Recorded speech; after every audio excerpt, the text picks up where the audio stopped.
నమస్తే రమగారు. నమస్తే జయ. రమగారు, మీరు చిలుక చెప్పిన కథలని కొన్ని సీరీస్ చేసాం. హ్మ్. రాణిని మైండ్ క్లియర్ చేయటానికి ఆ చిలక కొన్ని స్టోరీలు చెప్తా ఉన్నింది కదా! మంచి మంచి స్టోరీలు. హ్మ్. అసలు రాణి మారిందా? హ్మ్. ఆ చిలక కథ ఏంటి? మనం చివరి చెప్పుకున్న మనోరమ కథ. ఆ! ఆవిడ చాలా పతివ్రతగా ఉండి భర్త కోసమే వేచి ఉండి చివరికి భర్తను సాధించుకుంది. దేవకన్య నుంచి భర్తను వెనక్కి తెచ్చుకోగలిగింది అమ్మవారి అనుగ్రహంతోటి. అయితే ఈ కథ విన్న తర్వాత ఈ అమ్మాయి మన మందారవల్లిలో ఒక రకమైన మార్పొచ్చింది. ఏమిటసలు భర్త ఉన్నాడో, పోయాడో, ఏదైనా అయిపోయాడేమో తెలియకుండా కూడా ఆ అమ్మాయి వేచి ఉంటే ఊరెళ్ళాడు వస్తాడని తెలిసి నేను ఈ పని చేయటం ఏమిటి? హుహు. అనిపించింది. ఆ! వాడు లేచకపోయాడు, కనపడలేదు. చచ్చిపోయాడో, ఎక్కడ లేచిపోయాడో తెలీదు. అయినా కూడా అవును. భగవంతుడి మీద భారం వేసి, అమ్మవారి మీద అంత నమ్మకం ఉంచి, అంత భక్తిగా, అంత పతివ్రతాత్వాన్ని ఆ అమ్మాయి ఒక అమ్మాయి వెలయిస్తే, అది కూడా పెళ్ళైన నెల రోజులు అయిన పిల్ల. యవ్వనవతి. చిన్నపిల్ల. అయినా కూడా పతివ్రతా ధర్మాన్ని ఆ అమ్మాయి ఆచరిస్తే, నేను పెద్దదాన్ని, వివాహమై చాలా కాలమైంది. నా భర్త పాలనలో చాలా సంవత్సరాలున్నాను. అతను ఊరెళ్ళాడు, వస్తాడని తెలిసి కూడా నేను ఇలాంటి ఒక ప్రయత్నం చేయొచ్చా? తప్పు గదా! ఓ చిన్న పిల్లకున్న బుద్ధి జ్ఞానం నాకు లేకపోవటం ఏమిటని ఆ చిలకని కావలిచ్చుకుని, నీ వల్ల నాకు బుద్ధొచ్చింది. నేనింక ఇలాంటి ప్రయత్నం చెయ్యను అని చెప్పి అలంకరించుకుని ఉంది గదా! రోజు అలంకారం చేసుకునేది కదా! ఈ ఆఖరి కథ విన్న నాటి రాత్రి మొత్తం నగలన్నీ ఊడదీసి పక్కన పెట్టి, రాత్రిపూట పడుకోవడానికి వీలయ్యే మెత్తటి బట్ట కట్టుకుని పడుకుని నిద్రపోయింది. తర్వాత ఇంక బయటికి వెళ్ళే ప్రయత్నం చేయల. హ్మ్. కొన్ని రోజులకి ఆ వాణికి శ్రేష్ఠుడు ఈ అమ్మాయి భర్త మందారవల్లి భర్త అయినటువంటి వ్యాపారస్తుడు ఊరి నుంచి వచ్చాడు. వచ్చి చిలుకను పలకరించి భార్యను పలకరిస్తే ఆవిడ చెప్పింది, నేను దారి తప్పిపోయేదాన్ని, ఈ చిలుక వల్లే నేను దారిలో ఉన్నాను. నాకెన్నో మంచి విషయాలు చెప్పి నన్ను రాజుగారి దగ్గరికి వెళ్ళనివ్వకుండా ఆపింది. కన్ఫ్యూజ్ చేసిందనమాట. మనం ఏం చేస్తాం మామూలుగా ఇలాంటిది ఏదైనా పొరపాటు జరిగితే మాట్లాడకుండా ఊరుకుంటాం. అతనికి తెలియదు కదా చెప్పకపోయినా. అవును. కానీ ఈ అమ్మాయి అట్లా చేయలే. చెప్పేసింది. నేను ఇలా చేయవలసింది, ఇలా చేయాలనుకున్నా, అలా చేసేసేదాన్ని. ఈ చిలుకే నువ్వెందుకు తీసుకొచ్చావో దీనికి తెలీదు. కేవలం నా జీవితాన్ని, నా పాతివ్రత్యాన్ని రక్షించడానికి, మన జీవితాలు కాపాడడానికే ఈ చిలకొచ్చింది మన ఇంట్లోకి అని చెప్పేసరికల్లా ఈ వ్యాపారస్తుడు కూడా చిలకని పరిపరి విధాలుగా పొగిడాడు. నీ వల్ల నా వ్యాపారము వృద్ధి అయింది, నా సంసారం కూడా బాగుపడింది. ఏదో శాపగ్రస్తుడైన ఏ గంధర్వుడివో నువ్వు, ఇన్ని విషయాలు మాట్లాడిన వాడివి, నీ సొంత సంగతి కూడా నాకు చెప్పచ్చు కదా అంటే, చిలక ఏం చెప్పిందంటే, చెప్పడానికే ఉంది, ఉజ్జయినిని పరిపాలించే విక్రమార్కుణ్ణి నేను. చిలుక హుహు. విక్రమార్కుణ్ణి. నాకు భట్టి, నా తమ్ముడు మంత్రి అయినటువంటి భట్టి, మా ఇద్దరికీ కూడా ఏమంటారు, శరీరాలు మార్చుకునే విద్య, పరకాయ ప్రవేశ విద్య తెలుసు.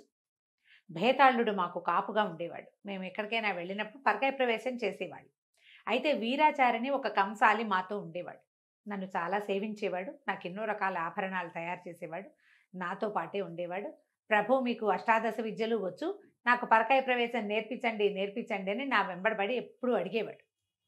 అడిగితే నా తమ్ముడైన భట్టి, మంత్రి కదా ఆయన, తెలివిగా, చిన్నవాడు, జాతి చిన్నది, అంత శక్తి కలిగిన వాడు కాదు. పైగా వీడికి ఏంటంటే లోభం ఉండే అవకాశం ఉంది వీడికి. చిన్న బతుకు హ్మ్. వాడిది. ఇలాంటివి చెప్పకూడదు. అవి దేశక్షేమానికి, ప్రజాక్షేమానికి, ప్రపంచాని కోసం ఉపయోగపడదు అలాంటి విద్య. వాడు సొంతానికి వాడుకుంటాడు, స్వార్థానికి వాడకూడదు. పరకాయ ప్రవేశము అవన్నీ కూడా ఏంటిది విద్యలు, మహావిద్యల్లో ఒకటి. అది ఏదైనా దేశ సంక్షేమం కోసం చేయాల్సిందే తప్పిస్తే పరోపకారం కోసం చేయాలి. స్వార్థానికి వాడకూడదు. వీడికి అంత శక్తి లేనివాడు, వీడికి చెప్పొద్దన్నాడు. కానీ నన్ను పరిపరి విధాల ప్రార్థించడంతో నేను వాడికి పరకాయ ప్రవేశ విద్య నేర్పించాను, ఉపదేశించాను. నాతో పాటే ఉండేవాడు. కొంతకాలానికి నేను దేశాటన వెళ్ళవలసిన సమయం ఆసన్నమైంది. అయితే అప్పుడు భట్టికి కొంచెం రాజ్యంలో అవసరం ఉండి అతను ఉండిపోయాడు. ఒక 6 నెలలు నేను, ఒక 6 నెలలు తను వెళ్దాం అనుకున్నాం. మొదటి 6 నెలలు నేను వెళ్ళా. నేను వెళ్ళిన తర్వాత ఏమైంది, ఒక అడవిలోకి వెళ్ళాం. నాతో పాటు వీరాచారి సహాయంగా వచ్చాడు. ఎవరో ఒకళ్ళు వస్తారు కదా, అందుకని సహాయంగా వీరాచారి వచ్చాడు. మేమిద్దరం ఒక అడవిలో ప్రయాణిస్తూ ఉండగా ఒక ఆడచిలుక, మగ చిలుక ఎంతో మనోహరంగా సల్లాపల్లాడుకుంటూ ఒక చెట్టు మీద కనపడ్డాయి. కనపడితే ఏమైంది, ఒక వేటగాడు ఒక బాణం వేసేసరికల్లా మగ చిలుక చచ్చిపోయింది. చచ్చిపోయేసరికల్లా ఆడచిలుక విపరీతంగా ఏడ్చింది. అప్పటికి ఎంతసేపటి నుంచో వాటి కబుర్లన్నీ వింటున్నాయి. ఈయనకి పక్షి భాష తెలుసు. హుహు. వాడి కబుర్లన్నీ వింటున్నా నేను. అయ్యో పాపం ఈ ఆడపక్షి ఏడుస్తోంది. కానీ చచ్చిపోయాడు భర్త అనే దుఃఖం నుంచి దాన్ని పక్కకి తీసుకురావడం కోసం, దాని దుఃఖాన్ని ఆపడం కోసం నేను నా శరీరాన్ని పొదరింట్లో విడిచిపెట్టి, వీరాచారిని నా శరీరం జాగ్రత్తగా చూడు అని చెప్పి, నేను మగ చిలుక శరీరంలోకి ప్రవేశించాను. చాలా సేపు నేను ఆ ఆడపక్షిని కన్సోల్ చేస్తూ, ప్రేమిస్తూ అక్కడే ఉండిపోయాను. ఈ లోపల పరకాయ ప్రవేశ విద్య నేర్చుకున్న వీరాచారి తన శరీరాన్ని వదిలిపెట్టి నా శరీరంలోకి ప్రవేశించాడు. విక్రమార్కుడి శరీరంలోకి ప్రవేశించి ఈ వీరాచారి ఏం చేశాడు, వెనక్కి నడిచి రాజ్యంలోకి వెళ్ళిపోయాడు. ఓహో!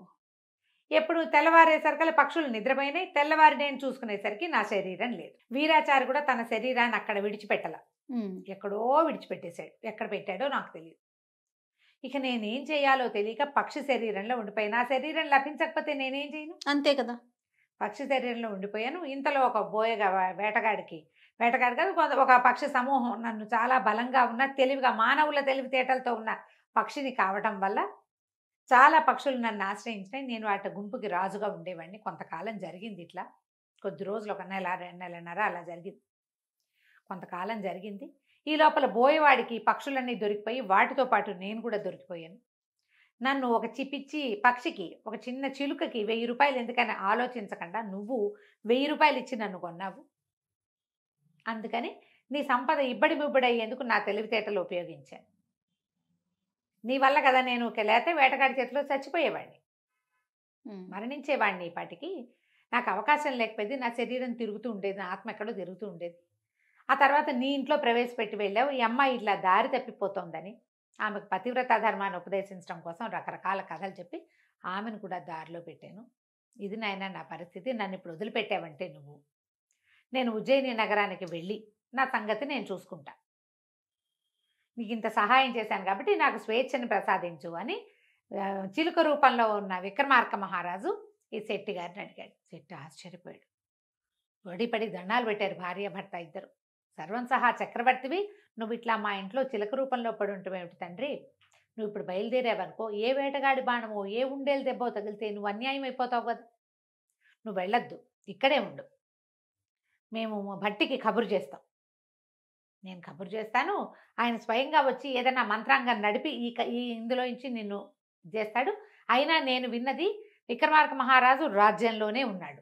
ఇతను వ్యాపారం మీద వెళ్ళాడు కదా. హ్మ్. మామూలుగా మహారాజు ఎక్కడున్నాడు అలా సమాచారం ఉంటుంది కదా. నాకు తెలిసి నేను విన్నంత మటుకు విక్రమార్కుడు రాజ్యంలోనే ఉన్నాడు, ఉజ్జయిని మహానగరంలోనే ఉన్నాడు. నేను కబురు చేస్తానని ఇతను ఏం చేశాడు, అప్పటికప్పుడు అంచెటపాల మీద భట్టికి ఉత్తరం రాసి పంపించాడు. విక్రమార్క మహారాజు ఒక చిలుక రూపంలో మా ఇంట్లో ఉన్నాడు. ఆయన వీరాచారి అనే ఈ కంసాలి పేరు చెప్తున్నాడు. మీరు వెంటనే రావాల్సిందంటే మేఘాల మీద వచ్చేసాడు భట్టి. వచ్చి రాగానే ఈ చిలకని కావలించుకుని చాలా దుఃఖించాడు. ఎంత పని చేసావు, నేను వద్దని వారించిన నీ ఆశ్రిత జన పక్షపాతంతో కదా ఇంత పని చేసావు. అది నువ్వు వెనక్కి వచ్చేసేసరికల్లా నాకు ఆశ్చర్యం వేసింది. 6 నెలల గడువు దాటేదాకా ఏనాడు రాలేదు ఇప్పటిదాకా. ఆయన ఏటా 6 నెలలు వెళ్ళిపోతాడు దేశాటనకి. ఈ 2 నెల కూడా తిరగకుండా ఎందుకు వెనక్కి వచ్చావంటే ఏదో బొంకాడు వీరాచారి. నాకు అనుమానం వచ్చి, వీరాచారి ఏమయ్యాడంటే మార్గ మధ్యలో ఏవో దెబ్బలు తగిలి పడిపోయాడు, నేను వదిలేశానని చెప్పాడు. విక్రమార్కుడు వదిలిపెడతాడా? అదే కదా! ఆయనకి తగిన లక్షణం కాకపోవడంతో నేను అనుమానపడి ఆయన అంతఃపురంలోకి వెళ్ళనివ్వలేదు వాడిని. నీ వేషంలో ఉన్నవాడిని. రాణులందరికీ 6 నెలలు మగవాడిని ముట్టుకోకూడని వ్రతం ఒకటి చేస్తున్నామని, సంతానం కోసమని రాణులతోటి ఉత్తరం రాయించాడు భట్టి. అంతఃపురంలోకి వెళ్ళకూడదు. వాడి గోలేమిటి, ఈ రాజ్యాన్ని అనుభవించాలి. ఎంతో మంది రాణులు ఉన్నారు విక్రమార్కుడికి, ఆయన రోజుకొకళ్ళతోటి గడుపుతాడు. అందుకోసమని వాడు ఆ శరీరాన్ని తీసుకున్నాడు. రాజ్యభోగం అంటే ఏమిటి, ఒట్టి డబ్బు సంపదే కాదు, రాణివాసం కూడాను. అంతఃపుర నివాసం కోసమే వాడంత పని చేశాడు. అందుకని అతన్ని రాజుగా కూర్చోబెట్టి, నేనే ఏదో మంత్రాంగాన్ని నడిపిస్తున్నాను, ఒక పని చేయి, నువ్వు మాతో వచ్చేసేయమని చెప్పి తీసుకెళ్ళిపోయి అప్పటికి ఇంచుమించుగా 6 నెలలు గడిచినాయి. 5 నెలలుగా విక్రమార్కుడు చిలుక రూపంలోనే ఉన్నాడు. ఈ భట్టి ఏం చేశాడు, చిలుకని తీసుకెళ్ళి తనతో పాటే ఓ పంజరంలో పెట్టి తన పక్కనే అట్టు పెట్టుకున్నాడు. అక్కడ రాజు వేషంలో ఉన్నాడు కదా వీరాచారి. ఆ వీరాచారికి కబురు చేశాడు, రాణుల 6 నెలల వ్రతము పూర్తయింది, మీరు అంతఃపుర ప్రవేశం చెయ్యొచ్చు. అయితే ఒక చిన్న వేడుక జరిపి రాణుల అంతఃపురంలోకి మీరు ప్రవేశించచ్చు అంటే, సరే ఈయన రెడీ అయిపోయాడు ఈ వీరాచారి, విక్రమార్కుడు రూపంలో ఉన్నవాడు. తప్పకుండా నేను సిద్ధంగా ఉన్నాను, మీరు ఏదంటే అదేనన్నాడు. ఏదంటే అదంటే సాయంకాలం అన్ని పూజలు గీజలు వ్యవహారాలు చేశారు, చాలా బోళ్ళంతా పూజ చేశారు, లక్ష్మీ పూజ అవి ఇవి విష్ణు పూజ చేశారు. రాజుగారిది ఒక గొర్రెపోతు, రాణులది ఒక గొర్రెపోతు, ఈ 2 గొర్రెపోతులు ఫైట్ చేసుకోవాలి. గొర్రెపోతుల పందెం మన వేడుక అని చెప్పారు. రాణుల తరఫున మంచి బలిష్టమైన దిట్టమైన గొర్రెపోతును ఒకదాన్ని తెచ్చారు. రాజుగారి తరఫున సామాన్యమైంది పోట్లాట అలవాటు లేని ఒక గొర్రెపోతును పెట్టారు.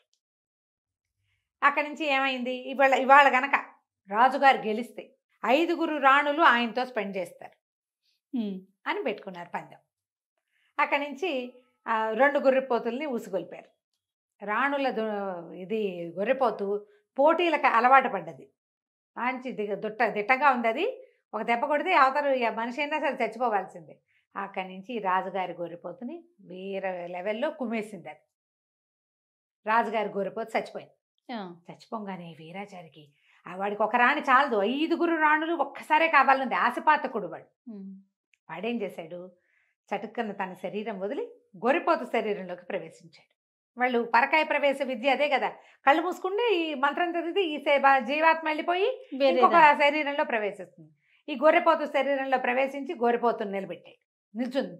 నుంచుని యుద్ధానికి మళ్ళీ బయలుదేరంగానే ఈయన ఏం చేశాడు, విక్రమార్కుడికి చిటికేశాడు రెడీ అని. బట్టి చిటికేయగానే విక్రమార్కుడు మంత్రం చదువుకుని చీలిక శరీరాన్ని పంజరంలో వదిలిపెట్టి తన శరీరంలోకి ప్రవేశించాడు. ఇప్పుడు వీరాచారికి శరీరం ఏది లేదు. అక్కడి నుంచి భట్టి ఇంతకుముందు ఏం చేశాడంటే, విక్రమార్కుడు ఏ దారి వెంబడి వెళ్ళాడో అంతా కనుక్కున్నాడు. వీరాచారి శరీరం ఎక్కడ దాచిపెట్టబడిందో అక్కడ వీరాచారి శరీరాన్ని ఛిద్రం చేయించేశాడు. వాడికి శరీరం లేదు. ఇక్కడ తను చంపేస్తుంటే పారిపోయి తన ఒరిజినల్ శరీరం ఒకచోట దాచిపెట్టుకొచ్చాడు, ఔషధాలు పూసి. అది లేకుండా చేశాడు. శరీరం లేదు, వీడు ఎక్కడికి వెళ్తాడు, ఇంకో డెడ్ బాడీ కనబడాలి, వాళ్ళకి వెతకాలి. దానికోసం ఆ శరీరాన్ని కవర్ చేసేశారు. ఇక్కడేమో గొర్రె శరీరంతో మిగిలాడు. శరీరం లేక అందులో గింజుకుంటున్నాడు వాడు. అక్కడి నుంచి పట్టేశారు. రాజుగారు చక్కగా నార్మల్ అయిపోయాడు. రాణులందరం చూసి చిరునవ్వు నవ్వాడు. పోటీ పూర్తయిపోయింది. ఎవరికీ తెలీదు ఏం జరిగిందో, ఎవరికీ తెలియదు. అక్కడి నుంచి పట్టన్నాడు, దీన్ని వేసేయండి అని చెప్పి ఆ బలహీనంగా ఉన్న గొర్రెపోతు శరీరంలో ఉన్న వీరస్వామిని చంపేశారు. విక్రమార్క మహారాజు తన స్వశరీరంతో తన రాజ్యంలో కులాసాగా మళ్ళీ రాజ్యం చేసుకుంటూ ఉన్నాడు. కథ కంచికి మనం ఇంటికి.